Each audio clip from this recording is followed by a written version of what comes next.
Basic anatomy and physiology, the joints. We all know that your thigh bone is connected to your leg bone, and your leg bone is connected to your ankle bone, and your ankle bone is connected to your foot bone. But do you know what connects one bone to another bone? Stay tuned and keep watching this video.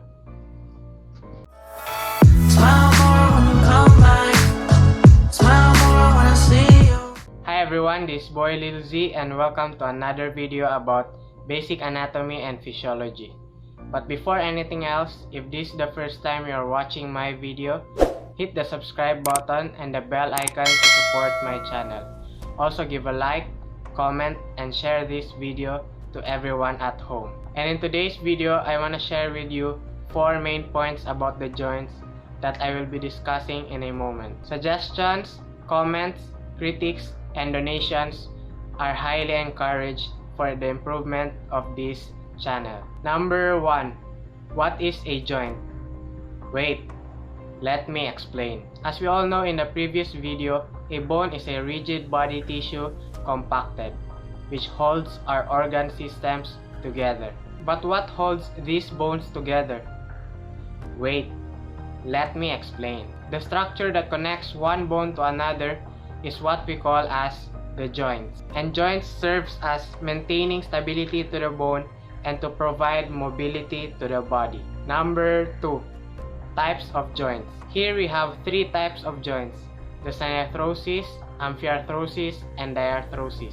First is the synarthrosis, or what we call as fibrous joint. Fibrous joint is mainly for triple S: stability, shock absorption, and stabilizer of force. Since it is for stability, it has little to no movement at all. Examples for fibrous joints are the tibio-fibular articulation and also the sutures of your head. The second type of joint is the amphiarthrosis, or what we call as the cartilaginous joint. Cartilaginous joints is for double S, stability, and slight mobility. Examples for cartilaginous joints are the pubic symphysis, the intervertebral joints, and the first sternocostal joints. And the third major type of joint is the diarthrosis, or what we call as synovial joints. Synovial joints allows mobility, and it usually works together with our ligaments. And under synovial joints, we have 4 types. To easily remember the types of synovial joints, just remember 0, 1, 2, 3, 4. 0 for non-axial, which is for contributory motions and is without degree of freedom and is found between carpal and tarsal bones. 1 is for uniaxial, which has 1 degree of freedom and has 2 subtypes. First, the hinge joint, which is for motions in sagittal plane, specifically flexion and extension of the elbow, interphalangeal, knee, and ankle joints. And second is the pivot joint, which is for motion in transverse plane, specifically supination, pronation, inversion, and eversion of forearm, subtalar joint of the foot, and atlas on axis. 2 is for biaxial joint, which has 2 degrees of freedom and is divided into 3 subtypes. First, the condyloid joint, which is found in generally spherical convex surface paired with a shallow concave surface, and allows motion in sagittal and frontal planes, specifically flexion and extension, abduction and adduction of metacarpophalangeal joints of hand and foot. The second type of biaxial joint is the ellipsoidal joint. Ellipsoidal joint is a joint that connects somehow flattened convex surface with deep concave surface, and that allows motion in sagittal and frontal planes.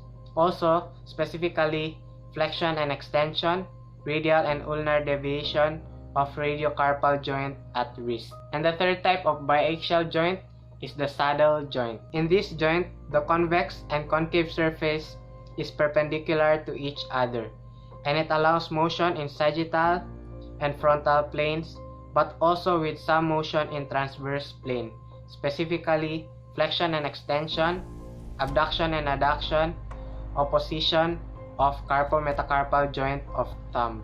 And the fourth type of synovial joint is number 3 for triaxial, which is a joint that has 3 degrees of freedom and is usually called as ball and socket joint, that allows motion in all planes, specifically flexion, extension, abduction, adduction, internal and external rotation of shoulder and hips. And the last main point is the joint movement. And imagine a basketball player shooting a ball with the flick of the wrist. In a joint, we have plane and angular movements. Plane joint movements are also called as gliding movements, but this movement is just a small part of the entire motion of a joint. Angular joint movements, on the other hand, is the movement that either increase or decrease the angle between two bones. When my elbows are bent, decreasing the angle between two bones, it is called as flexion.